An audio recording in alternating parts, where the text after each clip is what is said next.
Pallbearer kami ngayon, mga PEMS pallbearer sa dati naming kasama. Mrs. Gardo Di Dios Argarin, yan, yung retired namin. Magaling saan ito, mag-maintain ng mobile namin, 111 dati. Yan. Dito sa St. Peter.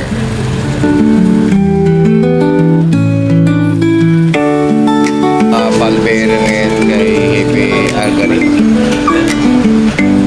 Ito pala yung immediate family ni Hepe Argarin, ano? At picture lang muna sila bago sarado po yung coffin. Ito, kinuha lang natin yung pagkakataon na ma-documented sila.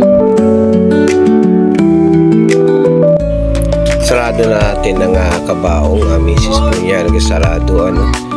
At ihatid na po namin to sa memorial po ng Barangay San Jose, mga sir, ng aming kasama na si Hepe Argarin. At ito na nga po yung service ng St. Peter.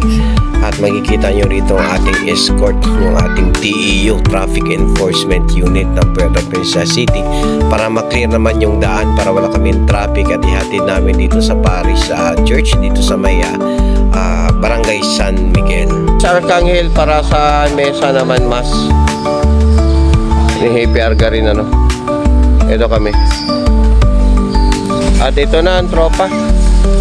Yung may escort. Yan, escort natin.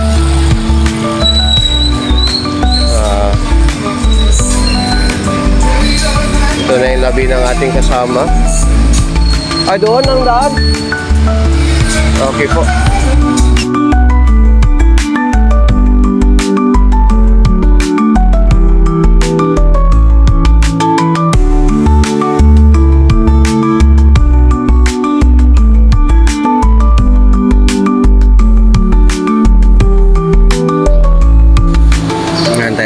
Yung pare, nandito rin dating makasama ni Hepe.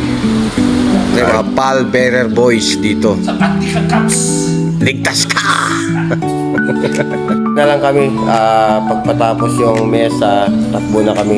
Memorial naman ito, memorial ihatid sa Hulingan-Tungan si Hepe Argarin. So dito kami, dito sa chapel, ano, tawag dito sa may San Miguel Parish Church ba ito? Tawag nila dito. Yung dating ano ito, yung sa may Raffles. Yan, yung sa tabi ng original na Raffles Hotel. Yan. Mula na ating mesa para kay Hepe Argarin. Ayan, dito na po yung father. Start na tayo sa ating mesa. Barangay, dyan din. Start ng ating mesa.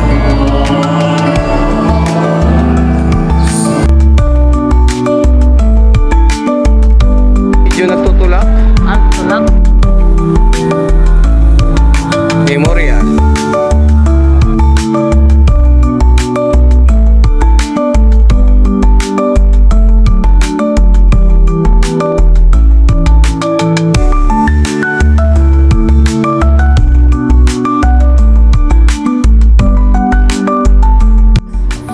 At narito na po ang ating convoy, mga ma'am. Medyo na traffic lang kanina. Yan, nauna na kami, no? Mga pallbearer, tsaka mainit din talaga, no? At hindi naman natin pwede pwersahin yung pagdito sa sakyan. So pagkaparada pa lang ay bumaba agad kami at tinabangan na namin sapagkat kami po ang magbubuhat ng ating kabaong po ng ating kasamang si Hepe Argarin. Kaya po ito po yung trabaho po ng mga pallbearer po. Ito na inilabas na natin sa karo yung ating kasama, yung kanyang kabaong. At dahan-dahan po natin itong ibinuhat. 6 po kami ang nagbubuhat. Lahat po ng matatangkad sa unahan. Tayo po ay sa likod po tayo. At para maipwesto po natin na maganda. At sapagkat check din po namin mga flag dito. Baka malaglag yung flag, kailangan dahan-dahan yung ating paglagay sa ating kasama, no? Sa kanyang huling hantungan. Ito nga po, medyo maganda rin yung hangin ngayon, malakas. May kalakasan yung buga ng hangin at saka malamig-lamig. Kaya nga po, dahil bagong phenomena nga po tayo ngayon, medyo malayo yung ating mundo sa araw, kaya malamig-lamig po yung ating panahon. Kaya ito po yung ating kaganapan kanina habang inaayos namin ay talaga pong malungkot po. Talagang napakalungkot po ng sitwasyon sapagkat nakikita po namin yung kanyang mga kaanak na nagsipag-iiyakan po. Tagas po at mahal-mahal po nila to si Hippie Argarin. When the sun kissed golden skies, we chased dreams up lullaby pines. Laughter echoed through the lanes. Handawa na rin po ang ating Bonfire 21 Guns Salute. At si Sir Paya nga po ay nagbibigay na sa amin ng order para itaas po yung ating watawat. Iangat po yung watawat sa kabao. Tapos nito ay kami po ay magbibigay ng pugay o saludo ika nga sa ating namayapang kasama na minsan talaga po ay nagserbisyo din talaga ng matagal-tagal sa Philippine National Police. At ito lang po yung ating kunting bilang ganti na tayo narito habang siya po ay hinatid sa kanyang huling hantungan para magbigay naman po tayo ng kanyang ating respeto at magpugay sa kanyang kabayanihan at sa kanyang ipinamalas na kabutihan habang siya po ay nasa serbisyo nung mga panahon na yun na siya po ay nabubuhay pa.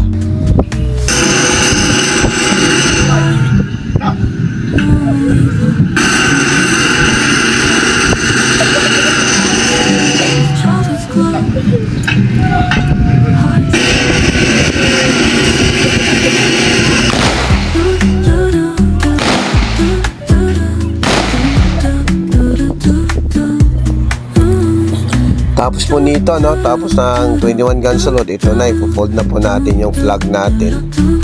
Dahil malapad po itong aming bandila, dalawang fold po tayo na sa gitna. Tapos pino-fold natin ito, ay pagdating dun sa dulo, ay muli itong ipapaikot yung flag, ilagay sa dibdib, at iabot naman ito ni Sir Payang.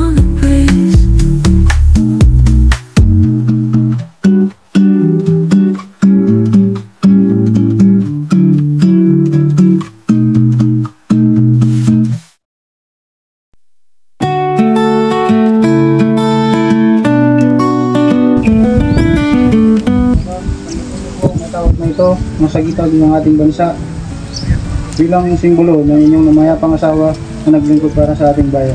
Ingatan at itago po ninyo ito bilang pagpapaalala sa kanya. Ako po, ang aking mga kasama at ang buong kapulisan ay nakikiramay at nananalangin para sa kapayapaan ng kanyang kaluluwa.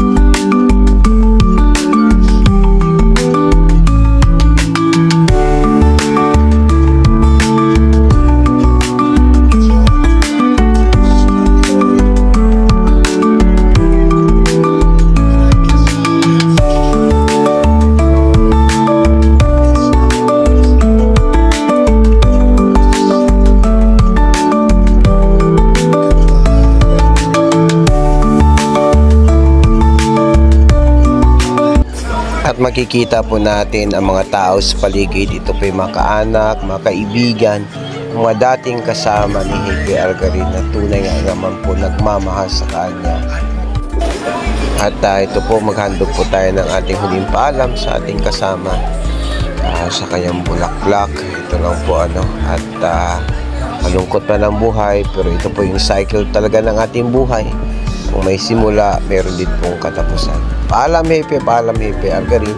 Maraming salamat po sa iyong magandang serbisyo, magandang halimbawa sa iyong leadership nung ikaw po ay nabubuhay pa, at sa pag-mentor po sa mga ating junior na ating kapulisan. Paalam Hippie, paalam.